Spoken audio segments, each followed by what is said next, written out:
employees at the detention center can engage in cruel and unusual punishment unless it infringes upon the rights of a protected class. And that's just absolutely not correct, Your Honor. And okay, what specifically are you seeking from this motion? What I'm seeking at this point, because again, really what they've done is, well, I guess we won't even get into it. At this point, I am seeking to have the sheriff speak to the administration at the detention center to open a dialogue about moving me to an area that better suits my safety, while also, giving me an opportunity to engage in more research and also more recreation time. I was in that situation for about a couple of weeks before an informant raided my personal papers, and there's again no reason to not have me in a situation like that. I've gone ahead and included in my reply proof that the move was not made for my safety. It was really made, it was a temporary situation, basically made permanent because I annoyed classification with my request for status. And the response in my reply demonstrates that, Your Honor. So again, all I'm asking at this point is an open dialogue so we can see about getting me moved to better accommodations. Your Honor, I have not seen a reply. Well, he filed a reply. I was not served the reply. And it was served to everyone on electronic service, so I don't know. I did not receive it. So I don't even know what his reply says at this point. However, Mr. Tellis is appropriately, first off, he totally misunderstands the argument that I made in my pleadings. I'm not going to go into it and prolong this because actually I did point out that the 14th Amendment applies. But regardless of that, he is appropriately housed according to what occurred in the jail. He doesn't have a right to a specific housing.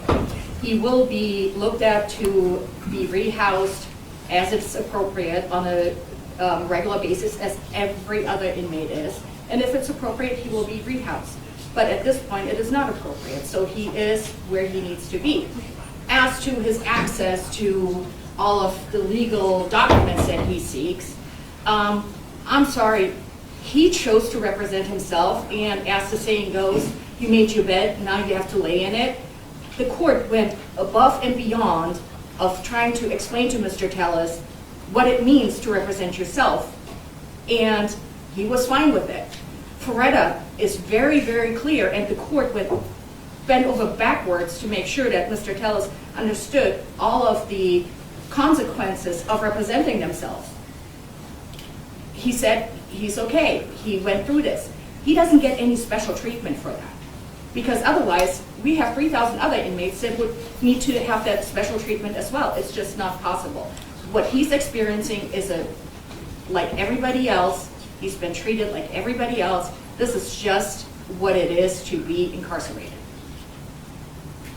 I think we might want to continue this so she can read the reply. I mean, it's just I don't have any problem. I don't need to continue it. Okay. All right. Anything further? Sheriff McMahill I'm sorry. Sheriff McMahill has absolutely misinterpreted all the case law, has basically got the material facts incorrect, and the reply shows again that Mr. McMahill or Sheriff McMahill's position is that his employees can engage in whatever cruel and unusual punishment they wish, and there's nothing that can be done about it. That is the position that was cited by that case law. What was said was only under the 14th Amendment can you exercise the equal protection clause. But that's not true. We're talking about the due process clause. That is what this motion is operating under, to basically protect my rights against cruel and unusual punishment. And so for Sheriff McMahill to say, well, you don't get it, you're being treated the same way, Sheriff McMahill does not actually respond to the fact that I've provided proof that my move to the 24-hour supervision or solitary with 1 hour out, which again, we're not getting 1 hour out, we're getting half an hour. That it's fine for them to do that. Again, the case law that I've shown they cited says that 14 hours is appropriate. When you talk about day room access, Sheriff Mayhill thought that saying 2 hours in an exercise yard meant 2 hours out of your cell for the entire week. No, Pierce v. Orange County said 2 hours for an outdoor recreation yard with equipment and 14 hours out of your cell for access to a day room. So, unfortunately, we're currently living in circumstances that may violate many people's 1983 rights. But for me, again, I'm in a situation where there are less restrictive means that have been proven to be appropriate for me. Once an informant who did not put me at risk for my own safety, but only again for risk of a setup. And again, my reply has the documentation on that. Only because of that reason was I moved, and the move was made permanent. So it was not to serve any legitimate government purpose. It really was, again, based on the other types of activities I've listed in my motion and the reply. Really, I guess, an undue punishment for being a pain. And so all I'm asking again is that we open a dialogue to see about other means for housing that are less restrictive. That's it. Anything else? Okay, so this time the court's going to deny the motion. Obviously, you can speak to the jail and the people in the detention center about your classification, but the court is not going to tell the sheriff how to run his jail. We have one more thing, the standby counsel issue, and I'm assuming you still want standby counsel? If Your Honor again is inclined to appoint. Okay, before I do, I need you to raise your right hand to be sworn by the clerk. I'm going to have to ask you issues to determine whether you would qualify as an indigent person, so the court could appoint one. You'll raise your right hand. You do solemnly swear the testimony you're about to give in this action shall be the truth, the whole truth, and nothing but the truth, so help you God? I do. Please state and spell your first and last name for the record. Robert Tellis, ROBERT, TELLES. Okay, can you tell me what income you have, if any? Right now, personally, I have no income. Okay, And I'm married, but again, I personally earn $0. all right. Do you have any assets? Um, Homes, bank accounts? I currently co-own a home with my wife, and then there are 5 properties in Arkansas and Hot Springs that are up for sale to hopefully raise funds for council in the future. Right now, those homes are subject to a sizable mortgage, and only 3 of them are currently rented. Right now, the rents Okay, cover... let's start with, if you co-own a home, is that here in Clark County? That is correct. Okay. Do you know the value? I mean, approximately what the value is? I'd say probably about $500,000. Okay. And does it have a mortgage? It does. How much is the About mortgage? $1,300. I mean, like, total. Is the mortgage 300, 100? I couldn't tell you at this point, Your Honor. Maybe $200,000. Okay. So there's about 300,000 in equity? Right. Okay. And then you indicated there are some properties in Arkansas? Correct. Well, they're like rental, like houses? Right. Okay. And there's 5? Correct. And you said how many are rented? 3 out of the 5, Your Honor. Okay. So you get rental income? Yes, and again, as I mentioned before, the rental income covers just about the mortgage and the repairs. So All right. there isn't any net income after that's covered. Okay, so those 3 homes that are rented, how much rent do you get total? I'd say probably about $2,800. Okay. $2,800 total? Total, correct. Okay. And again, like I said, you've got to factor in the mortgage and the maintenance as well. So that is not net income off of those properties, Your Honor. All right, what are the mortgages on those properties? It's one mortgage for all 5 properties, Your Honor. Okay, how much is And it? so the mortgage and the insurance together are $2,400. Okay, but what's the total mortgage? Is it 100,000? About 300 and, I think 320 or so. Okay, 320,000, and it covers all 3 properties? All 5 properties, Your Honor. Oh, I'm sorry, all 5. All right, so the other 2, what is they're not rented, they're vacant? That is correct, Your Honor.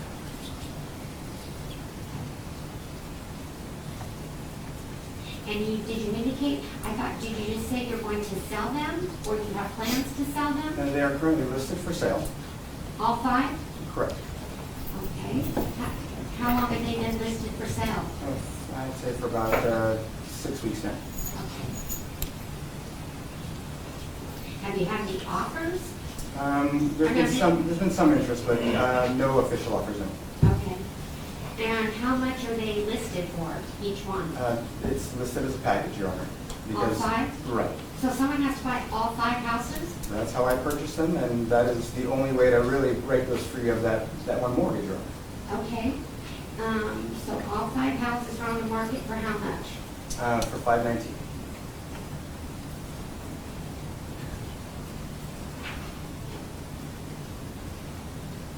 Okay, so if those sell as you anticipated, you plan on having a gain, correct? Having a what? I'm sorry? Well, because if the mortgage is only $320,000. Oh, again, excuse me, yes. I approximate after the closing costs, the buyout of the management contract, everything, it's probably $150,000 or so. As I mentioned in my pleadings, to retain counsel, that I've been able to get information about $500,000. So even with that $150,000, I'm coming far short of the mark to actually hire counsel for any kind of trial. Okay. Other than the home here and the homes in Arkansas, do you have any other property assets? No, Your Honor. Okay, do you have any bank accounts? Yes, but there's very little in the bank account. Okay, well, how many bank accounts? Let's just talk about that. I have probably 4, but again, those were just based on the way that I had set up my budgeting before. Okay, And I probably got a couple $1,000s, if that. so $2,000 total? Okay, any investment accounts or 401ks or anything like that? I believe there was an IRA for about $10K, but that's it.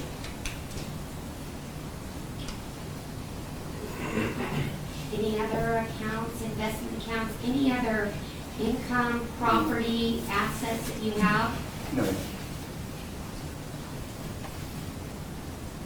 Anything else that you want to tell the court before the court can make a finding regarding your indigency? No, Your Honor. Okay, anything, I don't know if the state has anything they want to add? No, thank you. So at this time, the court's going to find at this point that you are not indigent and you do not qualify for the court to appoint standby counsel. So then, Your Honor is overturning the prior indigence finding then? I'm making my own indigent finding. I've listened to you, and I'm going to make a finding that you are not indigent, and at this point, it may change. So if you think it changes, you can come back to the court and seek further relief. Okay, I think that's it. Now we'll just do the hearing date. That's going to be April 19th, 8:30 a.m. for the motion for order. Your Honor, if I may, I've got just a couple of housekeeping issues as well. So I went ahead and, first of all, I do have correspondence for Attorney Weckerly. Okay. And then also I've got to ask, there was a request to have my investigator's phone number made private. That minute order has not been entered, Your Honor. So I'd like to ask to have that. Okay, how does that, what does the court need to do in order for, On February 28th, you mentioned that you would right, enter I'm not that. sure how to do that. You Okay. know how to do it? From what I understand, for Mr. Frankie, that was entered, that would be the investigator to Mark Carpenter. That was ordered by this court, and somehow the phone company complied. And then the other thing that I would ask for in that same minute order is also